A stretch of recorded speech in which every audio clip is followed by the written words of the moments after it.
Et pour faire des économies dans le cadre du budget 2025, le gouvernement devrait annoncer jeudi donc un report au 1er juillet de l'indexation des pensions de retraite sur l'inflation. Une mesure qui relance ce débat qui n'est pas nouveau sur le niveau de vie des retraités, puis sur l'effort ou pas qu'ils devraient fournir pour participer au redressement de nos finances publiques. Bonjour Marc. Bonjour David. Marc Vigneault, journaliste à l'Opinion. Ce report, il n'est pas encore. Il est arbitré d'ailleurs ou pas politiquement, parce que ça a été envoyé un peu comme ça dans les médias, mais c'est arbitré ou pas? Parce qu'on sait que potentiellement ça pourrait permettre d'économiser 4 milliards d'euros sur les 60 milliards d'efforts demandés par Michel Barnier. Oui, oui, alors ce report, il est arbitré dans le sens où il sera dans la présentation du projet de loi de finances. Après, c'est une mesure qui peut être discutée à l'Assemblée nationale et si les groupes qui soutiennent le gouvernement notamment et puis le Rassemblement national s'y opposent, eh bien, on pourra trouver des mesures alternatives. Par exemple, se dessine l'idée qu'on pourrait préserver les plus petites pensions. Donc, c'est pas une mesure sur laquelle Michel Barnier est vraiment braqué. La question, c'est comment trouver le même montant d'économie par une mesure alternative. Et comme vous savez que la majorité, l'ex-majorité relative cherche à- à faire le moins de hausses d'impôts possible, il y a quand même beaucoup de milliards à trouver de façon alternative. Et donc, bon, tout est une question d'arbitrage et de savoir quelle est en priorité la mesure à supprimer. Mais Hmm. chez Gabriel Attal et Gérald Darmanin, ils ne sont pas enthousiastes. Mais Laurent personne, Wauquiez, pardon même, Marc, personne n'est reste à enthousiaste, l'air. hein. On a vu que ce Oui, soit Rassemblement mais voilà, national, LFI, en tout même cas, au sein de l'ancienne oui, oui. Non, majorité. mais les piliers, en tout cas, même la majorité n'est pas les partis qui composent la majorité gouvernementale, enfin le bloc gouvernemental qui n'est pas majoritaire d'ailleurs, sont assez réticents et donc il pourrait y avoir des mesures alternatives. Après, on pourrait éventuellement rester dans le champ des retraites juste en préservant les plus petites pensions. Alors maintenant, on se pose la question, c'est la question justement qu'on va analyser ensemble. C'est le cabinet Asterès, cabinet de conseil qu'on connaît bien, celui de Nicolas Bouzou, qui a sorti hier cette note qui dit que le niveau de vie des retraités est plus élevé que celui du reste de la population et donc des actifs, si on prend en compte le patrimoine. Est-ce que c'est vrai? Est-ce que cette étude elle est discutable ou elle n'est pas discutable? Bon, alors d'abord, l'étude Tasteres, elle vient sur le haut de la pile de beaucoup d'études et la référence c'est plutôt le Conseil d'orientation des retraites, hein. Cette étude d'Asteres ne fait reprendre que les éléments qui existent déjà. Et donc, ce qu'on peut dire, c'est qu'effectivement, les retraités ont un niveau de vie euh, équivalent à celui du reste de la population, ce qui est déjà un niveau très élevé en Europe, hein, puisque normalement, dans le reste de l'Europe, à part en Italie, les retraités ont un niveau de vie moins élevé que le reste de la population. Aujourd'hui, il est à peu près équivalent. Il était un peu supérieur il y a quelques années, maintenant il est à peu près équivalent. Voilà, il est à Mais quasiment ça, c'est... 98,7% du reste de la population, chiffre du Conseil d'orientation des retraites, hein. Voilà. Et après, la question, c'est est-ce que vous prenez en compte le fait que les retraités sont beaucoup plus propriétaires de leur logement, ce qui est logique puisqu'ils sont plus âgés, mais c'est vrai qu'ils bénéficient souvent, ils n'ont pas à payer de loyer et donc ils n'ont plus d'enfants à charge. Et donc là, pour le coup, leur niveau de vie devient supérieur à celui de l'ensemble de la population. Je crois que le dernier chiffre qui est disponible, c'était 2019 et leur niveau de vie, quand on compte comme ça, il est supérieur de presque 8% au reste de la population. Mais j'allais dire, peu importe, ce qui est notable, c'est que les dépenses de retraite pèsent énormément dans les dépenses publiques, C'est près de 14 points de 25%. PIB, c'est ça, hein? 14 points de PIB, mais surtout, c'est 24% très exactement des dépenses publiques, de l'ensemble des dépenses publiques. Et ces dépenses publiques de retraite, malgré les réformes qui ont été engagées, elles progressent euh, de façon importante chaque année si on ne fait rien. Et donc, si vous voulez ralentir l'augmentation des dépenses à zéro ou faire des économies et baisser les dépenses en valeur absolue, ce qui n'a jamais été fait, bah, vous ne pouvez pas oublier un quart des dépenses publiques. Et donc, il faut bien ralentir ces dépenses. Il y a un effort qui a été demandé aux actifs proches de la retraite dans la réforme des retraites portée par Emmanuel Macron, puisqu'on a demandé à des générations qui étaient proches de la retraite de prolonger leur carrière. Et donc la question, c'est est-ce qu'on peut demander un autre effort à quelqu'un? Est-ce qu'on augmente les cotisations des actifs? Puisque vous savez qu'il y a toujours un déficit sur le régime de retraite. Est-ce qu'on augmente les cotisations des actifs alors qu'elles sont déjà extrêmement élevées?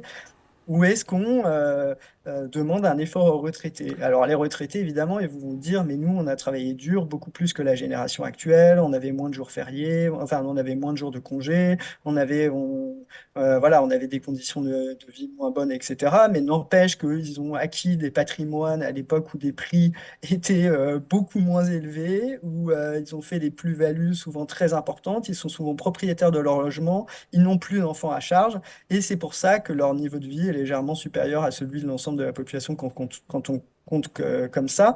Il faut savoir que quand on parle de niveau de vie, David, on parle bien, c'est une notion qui prend en compte, qui tient compte des impôts que vous payez, des prestations sociales que vous recevez, et surtout de la taille du foyer des enfants, hein, parce que les retraites, évidemment, ne sont pas plus élevées ou au niveau équivalent d'un salaire, hein. Le taux de remplacement d'une retraite, ça dépend vraiment de qui, mais c'est de l'ordre de 60% de l'ancien salaire. Donc, on ne peut pas dire que les retraites sont... Souvent, il y a une confusion hein, quand on parle de niveau de vie. On pense que les retraites pourraient être supérieures à l'ancien salaire. Non, pas du tout.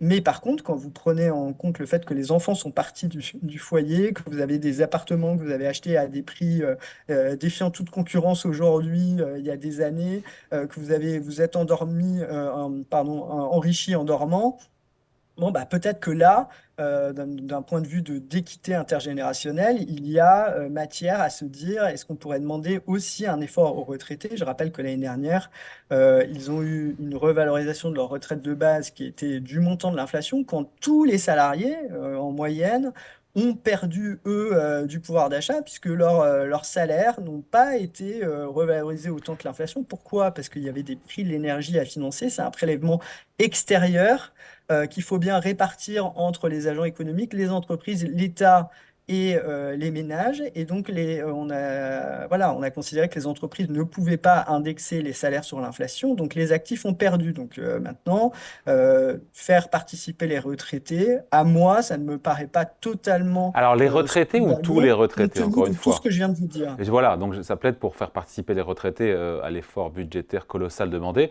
mais les retraités ou tous les retraités ou certains retraités?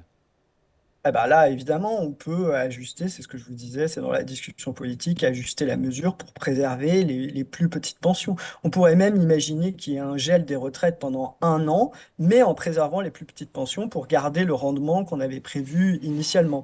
Voilà, il faut expliquer aux retraités que c'est une participation à l'effort national, qu'il va falloir que l'État français, que les Français vivent au-dessus de leurs moyens. Quand ils vous disent on a cotisé toute notre vie, certes, ils ont cotisé toute leur vie, mais ils ont cotisé toute leur vie au moment où se constituait un régime de retraite par répartition. Il y avait pas trop de retraités à financer, et ils avaient des très petites retraites. Donc eux, ils ont cotisé de façon très light, beaucoup plus light qu'aujourd'hui, et ils touchent des pensions qui sont assez généreuses. Et qui est-ce qui est en train de les payer? C'est la génération actuelle. Là, ils ne sont pas en train de se payer avec leurs cotisations. Un régime de retraite par répartition, c'est les actifs du moment qui payent les retraites du moment. Et comme les actifs du moment bah, ont subi des pertes, que le régime de retraite est en déficit, eh ben, on peut allonger la durée de la vie active, c'est ce qui a été fait, il faut sans doute le faire encore plus. On peut augmenter les cotisations, mais elles sont déjà très élevées. Et donc, il reste quoi? Il reste le levier des pensions. Alors évidemment, l'argument contre cette ponction, c'est de dire, bah, les retraités, eux, depuis qu'ils sont à la retraite, ils n'ont pas de moyens d'ajuster leurs revenus, ils n'ont pas moyen de se remettre à travailler ou dans des cas très rares, etc.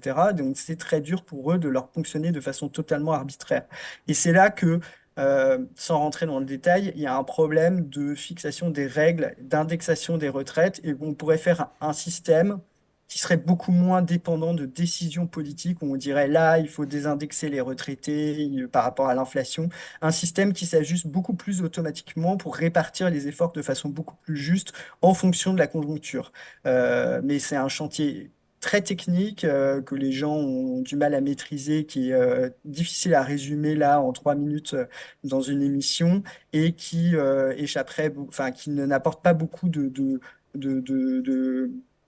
de capital politique à celui qui engagera cette réforme. Et donc, malheureusement, il est probable que les prochaines années, à chaque fois, on remette le sujet sur la table, on refasse le même débat, chacun brandit son argument, les retraites sont moins élevées que les salaires, ce qui est vrai, mais le niveau de vie des retraités, en tenant compte de la taille du foyer et du patrimoine, est plus élevé que celui des actifs. Et donc, bon, voilà, on est un peu dans un débat, un dialogue de sourds. Ouais. Avec, on l'a compris, en tout cas 4 milliards d'euros, c'est ça, c'est le chiffre, hein. Le gouvernement cherche 4 milliards sur les 60, notamment, pour faire À peu près contribuer. 4 milliards d'euros. Et puis, il faut voir que pour atteindre 4 milliards d'euros, il faudra que les retraites complémentaires fassent le même décalage de revalorisation, hein, puisque vous savez qu'ils sont gérés par les partenaires Eh sociaux. oui. Donc, en général, quand l'État montre l'exemple, ils suivent. Mais voilà, c'est pas évident non plus. Donc, faut regarder un petit peu. Voilà, mais 4 milliards d'euros, ça commence à faire beaucoup. Et c'est vrai que quand on regarde l'état des déficits des retraites, bah, il y a une partie du déficit public vient des retraites. Et alors même que l'État injecte beaucoup, beaucoup, beaucoup d'argent pour que ce déficit des retraites n'apparaisse pas comme beaucoup plus. Il pourrait être bien pire, en fait, si l'État n'injectait pas beaucoup, beaucoup d'argent dans le système de retraite, en plus des cotisations, hein. Et donc, comme je disais, les retraités, les cotisations ne couvrent que 66% de l'ensemble des dépenses des retraites. Donc, quand les retraités disent j'ai payé mes cotisations, j'y ai droit, bah, c'est pas totalement vrai. Et en plus, ils ont un taux de rendement de leur cotisation qui est bien supérieur à celui qu'auront des gens comme vous et moi quand ils arriveront à la retraite. Bah, ce taux de rendement, il se sera effondré, non pas parce que il y a quelque chose de caché, mais parce que la démographie est beaucoup moins bonne et que Ouais. maintenant, il faut payer des cohortes nombreuses à la retraite. Et je rappelle que, dernier élément, la France est un des pays où les gens restent le plus longtemps en retraite parce que bah, ils ont une bonne espérance de vie, parce ils sont partis, les retraités d'aujourd'hui sont partis à un âge relativement jeune pour un départ en retraite, même pour leur espérance de vie, et donc il n'est pas totalement anormal qu'on leur demande des efforts, au même titre d'ailleurs que toutes les catégories de la population. On va demander des efforts aux entreprises, on va demander des efforts aux actifs, on va demander des efforts à tout le monde. Je ne vois pas pourquoi les retraités seraient épargnés. Allez, merci beaucoup. Point de vue, explication Et signée. ce sont eux qui votent, malheureusement. Enfin, je veux dire, ils Hop, votent énormément et donc les leur politiques ont voix du mal porte. souvent à leur demander des efforts parce que c'est une grosse partie de l'électorat. Allez, merci beaucoup. Marc Vigneault, journaliste à l'Opinion. Merci Marc, bonne journée. Merci, David.